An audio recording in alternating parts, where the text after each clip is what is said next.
정치권 소식 짚어보는 아침의 맞수 시간입니다. 최병묵 정치평론가, 김상일 전 민주당 부대변인 나오셨습니다. 안녕하세요. 안녕하십니까.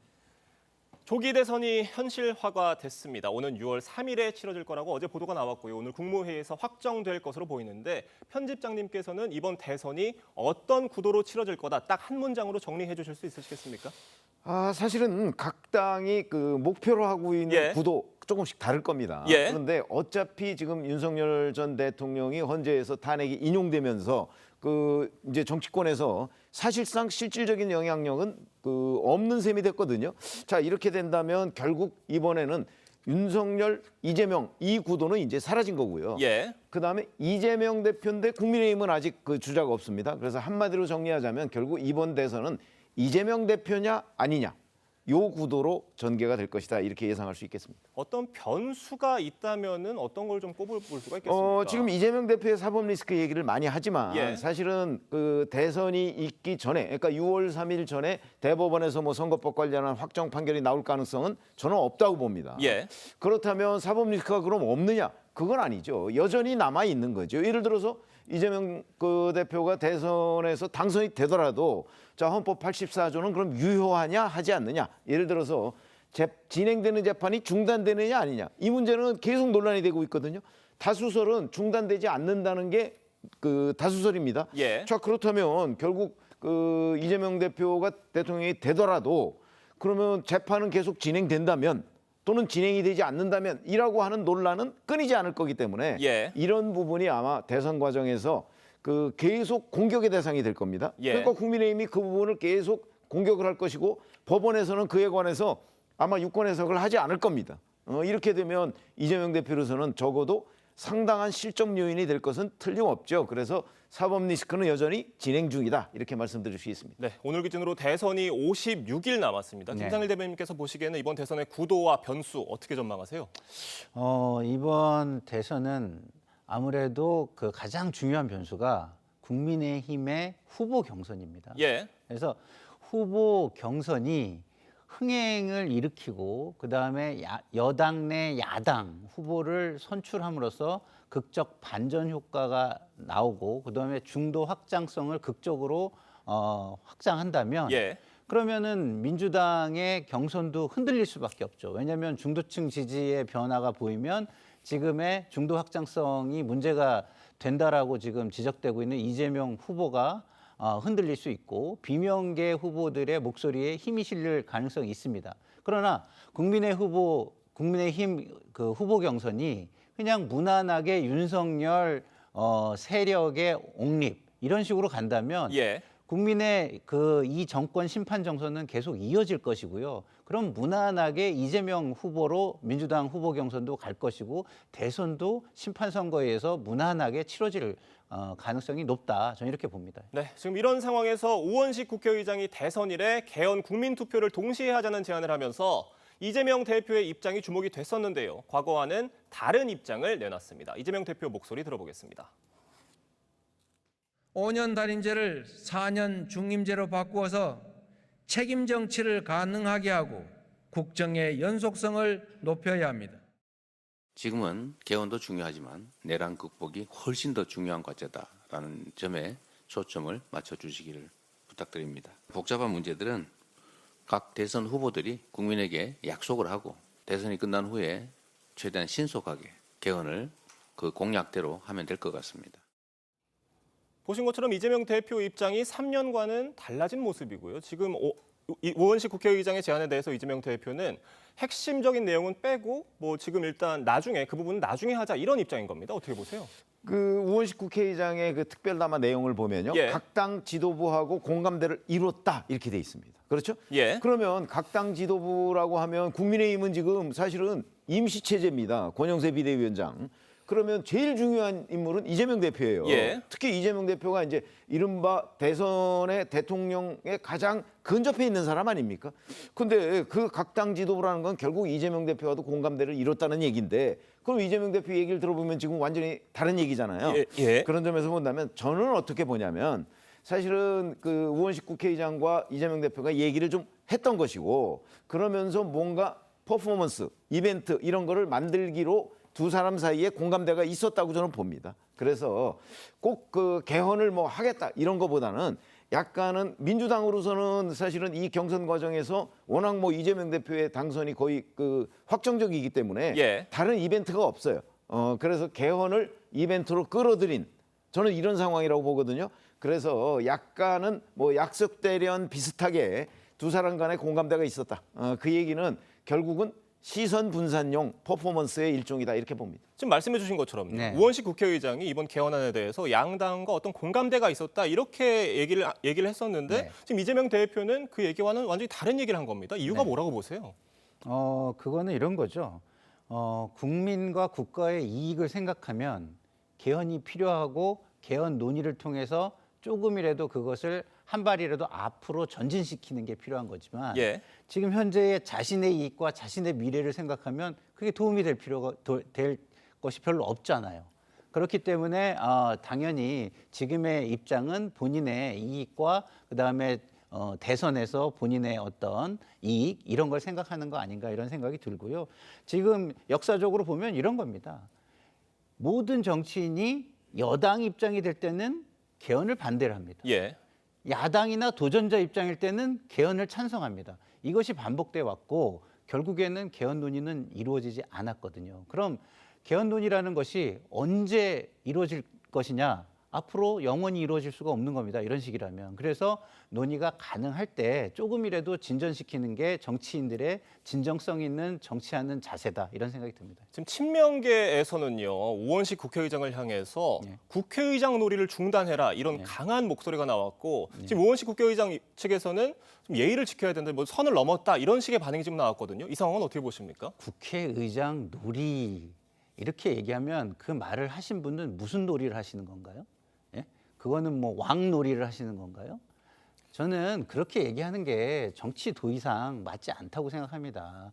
뭐 옳고 그름이 있으면 옳고 예. 그름을 세세하게 이야기해서 국민의 이해를 돕고 자신의 어떤 논리를 설파하려고 해야지 사람을 비난함으로써 반사 이익을 얻고 그다음에 그것을 편가르기식으로 정치를 하는 것 이게 지금 우리나라를 망치는 가장 큰 폐해라고 저는 생각합니다. 지금 뭐 양문석 의원의 경우에는 페이스북에 뭐 개헌은 개나 줘라 이런 좀 강한 발언을 썼는데 어떻게 보셨어요? 그러니까 저는 여기서 또 한마디로 정리하자면 이런 예. 느낌을 받습니다. 아까 제가 가지고 있던 시각의 연장선상에서 예. 보면 사실은 연작이 대붕의 뜻을 어찌 알냐 이런 과거 그 고사가 있죠. 예. 그것처럼 사실은 우원식 국회의장과 이재명 대표 간에는 사실은 이 개헌 제안에 대한 일종의 퍼포먼스를 그 어떻게 전개하기로 저는 상당한 정도의 공감이 있었다고 봅니다. 예. 그렇기 때문에 그걸 잘 모르는 친명계 입장에서는 우원식 국회의장의 모든 화살을 돌리는 거죠. 그러나 실제 그 내부를 들여다보면 아마 이 친명계들이 우원식 국회의장을 일방적으로 비판할 정도로 그 정도로 양쪽이 공감대가 없고 우원식 그 국회의장이 뭔가 돌출 발언을 했다. 전 그렇게 보지 않기 때문에 예. 친명계가 그 우원식 의장과 이재명 대표 간에 있었던 그 공감대에 대한 이해가 없기 때문이다 이렇게 생각합니다. 네, 우원식 의장의 제안 이후로 정치권에서는 개헌을 놓고 갑론을박이 벌어지고 있습니다. 어떤 얘기들 나왔는지 들어보겠습니다. 이제 바꿔야 합니다. 낡고 몸에 맞지 않는 87 체제를 넘어야 합니다. 시대적 요구에 부응하겠습니다.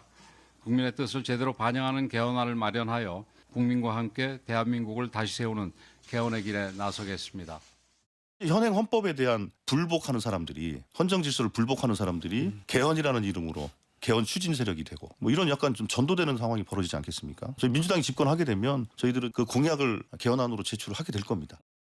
김상일 대변인. 네. 지금 그러니까 민주당 이재명 대표의 입장은 선 집권 후 개헌을 하겠다 이렇게 정리를 할 수가 있을 것 같은데 네. 지금 결국 국민의힘에서는 그 말을 어떻게 믿느냐 이런 목소리가 나오고 있는 것 같거든요. 어떻게 보세요? 지금까지 선 집권 후 개헌하겠다는 말이 한두 번 있었던 게 아니잖아요. 그래서 우리만 다르다라고 얘기하는 건데 당연히 국민들이나 뭐 다른 타당 입장에서는 예. 그러면 그거를 어떻게 믿을 수 있느냐, 그걸 보장할 수 있는 방법이 무엇이냐라는 질문이 나올 수밖에 없다라고 저는 생각을 합니다. 자, 개헌을 회피하는 거는 제가 아까도 말씀드렸지만 지금 현재의 기득권적 입장을 가지고 있는 쪽입니다. 그러면 그런 식이라면 국가 미래에 대한 고민은 언제 할 수 있죠? 할 수가 없게 되는 겁니다. 예. 계속해서 미뤄지고 또 미뤄지고 우리가 연금 개혁이든 뭐 굉장히 중요한 개혁 과제들이 있을 때 항상 어떻게 했습니까? 시간이 없다거나 시기가 무르익지 않았다거나 이런 식으로 계속 미뤄지고 또 미뤄졌는데 그것이 반복되는 것이 될 것이라고 많은 사람들이 우려하는 것 같습니다. 네, 지금 국민의힘에서는 뭐 개헌 특위에 뭐 인원을 추천하겠다. 지금 우원식 국회의장의 그런 시간표에는 어느 정도 동의를 한 것 같은데 지금 정치권에서 개헌 논의가 좀 어떻게 진행될 것으로 보세요? 뭐 아시다시피 지금 김상일 평론가 얘기하셨지만 예. 사실은 이게 결론적으로 어떻게 될 것이냐 하는 거는 정치권을 좀 안다는 사람은 웬만큼 예상을 할 수가 있어요. 예. 결론적으로 안 될 거라고 저는 생각하거든요. 네. 과거에도 여러 번 이런 일이 있었습니다. 그러면 국민의힘은 안 될 것 뻔히 알면서 왜 여기에 힘을 싣느냐? 그거는 민주당 일각의 개헌 논의가 있어요. 그렇죠? 그리고 동의하는 사람들도 있고요. 그러니까 거기에 힘을 실어주면서 뭔가 이걸 정치 공세용으로 좀 활용하자. 뭐 그러고 나서 되면 좋고 뭐 이런 건데 실질적으로 안 될 거라는 걸 저는 국민의힘도 알고 있다고 본다. 그래서 일종의 정치 공세의 도구로 지금 활용을 하고 있는 중인데 네. 여기서 국민의힘이 경계해야 될 부분은 이게 실제 될 거라고 생각하고 너무 힘을 실으면 아마 쓸데없는 데 에너지를 낭비할 가능성이 대단히 높다. 이 점을 경계해야 된다고 생각합니다. 네, 알겠습니다. 저희가 다음 소식도 짚어보겠습니다. 국민의힘은 윤 전 대통령 파면 사흘 만에 황우여 전 의원을 위원장으로 하는 당 경선관리위원회를 출범했습니다. 권영세 비대위원장 얘기 들어보겠습니다. 황우여 전 위원장 경선관리위원장으로 정하셨는데 그 배경도 경선관리 같은 경우에 그 후보자들 간에 첨예하게 대립될 수 있는 부분을 잘 조정하고 또 경우에 따라서는 단호하게 이 결정을 해야 되는데 그 두 부분을 모두 겸비하신 분이라고 생각합니다. 지금 국민의힘 대권 주자들이요. 뭐 지금 굉장히 많은 것 같습니다. 뭐 13잠룡이란 말도 나오는데 숫자 자체가 일단 굉장히 많아 보이고 이게 정리를 하려면은 굉장히 지금 시간이 촉박한 상황으로 보여요. 지금 경선 스케줄이 어떻게 돌아갈 것으로 좀 예상하세요? 그렇죠. 우선 경선관리위원회를 곧바로 어제 사실 구성하지 않았습니까? 예. 근데 이런 거 한번 생각해 보시죠. 2017년에도요. 박근혜 대통령이 탄핵된 뒤에 21일 만에 홍준표 후보가 당시 한나라당 후보로 선출이 됐어요. 자유한국당 후보인가요? 예, 뭐 선출이 됐어요. 예. 근데 지금도 4일 이제 헌재 탄핵 선고가 있었으니까 21일이면 25일이에요. 오늘이 지금 8일이에요. 얼마 안 남았어요. 예. 이렇기 때문에 제가 보건대 뭐 중간에 뭐 이런저런 과정을 거치고 하는 것들이 압축적으로 진행되지 않으면 대선을 치를 수가 없는 지경이다. 물론 그동안에는 국민의힘에서 플랜 B를 준비해 왔다가도 그걸 공개적으로 드러내지 못하고 있는 상황이었잖아요. 예. 그렇기 때문에 지금은 어차피 윤석열 대통령이 지금 탄핵된 이 상황인데 국면을 빨리 바꿔서 국민의힘 중심에 그러니까 윤석열 대통령이라는 변수를 딱 제외시켜놓은 국민의힘의 중심에 지금 뭔가 진행을 해나가야 돼요. 예. 그래서 아마 뭐 지금 언론 보도에 보면 내일쯤 뭐 후보 등록 공고를 한다 이런 얘기도 있거든요. 예. 그러니까 국민의힘 경선 등록 네. 이런 것들을 통해서 정말 압축적으로 아마 경선이 진행되지 않겠는가. 아마 황우여 경선관리위원장이 그런 식으로 선택을 할 거라고 저는 봅니다. 네, 지금 민주당에서는 국민의힘이 아예 후보를 내지 말아야 된다 이렇게 지금 강한 목소리까지 나왔습니다. 이건 어떻게 평가하십니까? 그건 뭐 정치적인 주장이죠. 왜냐하면 도덕적 우위를 점하기 위한 주장이고요. 예. 지금 계엄 이후에 국민의힘의 모습이 이전에 대한 책임과 반성을 이야기하지 않고 사실상 윤석열 동조 세력으로 오히려 변해가는 모습을 보이고 있습니다. 이런 상황에서 도덕적 우위를 주장하는 정치적인 어떤 슬로건은 굉장히 유효한 정치적인 슬로건이 될 수 있다라는 차원에서 그 부분을 파고드는 것이다 이렇게 보시면 될 것 같습니다. 네, 안철수 의원은 오늘 광화문에서 당 후보로는 처음 출정식을 갖습니다. 홍준표 대구시장은 오는 14일 출마를 공식을 선언을 하고 한동훈 전 대표의 출마 선언도 임박한 것으로 전해졌습니다. 이 오세훈 시장과 김문수 장관은 고심 중이라고 하는데 편집장님께서 보시기에는 각 후보들의 경쟁력 어떻게 좀 평가하세요? 사실 지금 그 단정적으로 얘기하기는 어려운 것이 예. 이제 뭐 여러 그 여론조사 기관 등에서 그 사실 뭐 정치 지도자 이 여론조사를 하잖아요. 거기에 올라 있는 사람들도 있고 그렇지 않은 사람도 있습니다. 예. 그래서 그 일반 유권자들한테는 별로 알려지지 않은 사람도 있거든요. 예를 들어서 자 1997년에 이인재 경기도지사 신드롬을 일으켰어요. 근데 그때까지만 해도 거의 알려지지 않았어요. 그런 것처럼 사실은 이른바 잠재적인 대권 주자 중에서 뭐 예. 빛을 발하는 스타가 나올 가능성도 없지 않아요. 그렇기 때문에 지금 숫자가 이제 굉장히 많아 보이지만 예. 이거 아마 경선관리위원회에서 조만간에 정리를 할 거예요. 정리를 통해서 보면 그 중에서 자기 역량을 발휘해서 유권자들이 눈에 띄는 후보가 있을 수도 있고 예. 그렇지 않으면 아마 지금 기존에 그 거론되는 인물 중에 한 사람이 그 결국은 이재명 대표의 대항마가 될 것이다. 민주당은 뭐 이재명 대표로 사실상 확정된 거 아니겠습니까? 예. 그 대항마로서 떠오르면 그때는 또 새로운 국면이 전개될 것이다. 이렇게 생각합니다. 지금 뭐 여러 후보들이 난립할 것으로 예상이 되는 상황인 건데 네. 꼭 선거에선 그렇지 않습니까? 네. 상대당에서 이 후보만큼은 좀 나오지 않았으면 하는 그런 그렇죠. 후보들이 있는데 네. 이번 상황에서 민주당에서는 국민의힘에서 이 후보만큼은 좀 껄끄러울 것 같다. 누굴 꼽을 수 있으세요? 우리가 4.2 재보선을 예. 봐도요. 책임 있는 세력에 대한 심판 선거였습니다. 다음 대선도 그것이 이어질 겁니다.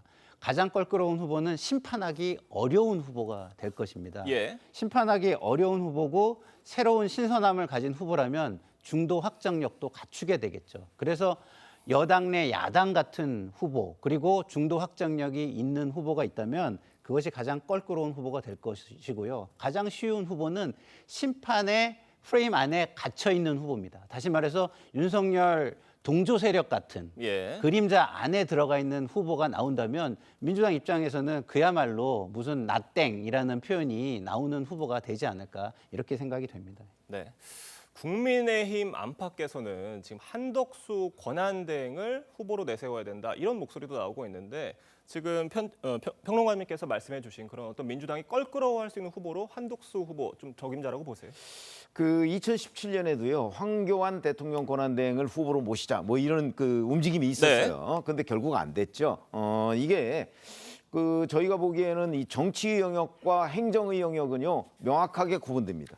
그 일반 사람들로서는 그게 뭐 그게 그거 아니냐 이렇게 고위직으로 올라가면 비슷한 것 아니냐 이렇게 생각할지 모르지만 저희처럼 이 정치를 오래 관찰해 본 사람 입장에서 보면 예. 사실은 그 영역은 굉장히 전문성이 나눠져 있습니다. 그렇게 보면 한덕수 대통령 권한대행은 관료로서 50년 넘게 그 아주 훌륭한 여러 가지 업적을 쌓았지 않습니까? 그러나 그거는 정치 영역으로 왔을 때는 그런 업적이 크게 그 영향을 미치기 어려운 상황이 될 것이다. 이렇게 보고 예. 시간도 없고 그다음에 현재 대선을 관리하는 입장인데 갑자기 그 심판이 선수로 뛴다. 이것도 유권자들한테는 굉장히 부정적인 영향을 미칠 것이기 때문에 예. 저는 그 어떤 부질없는 논쟁이다 이렇게 생각이 듭니다.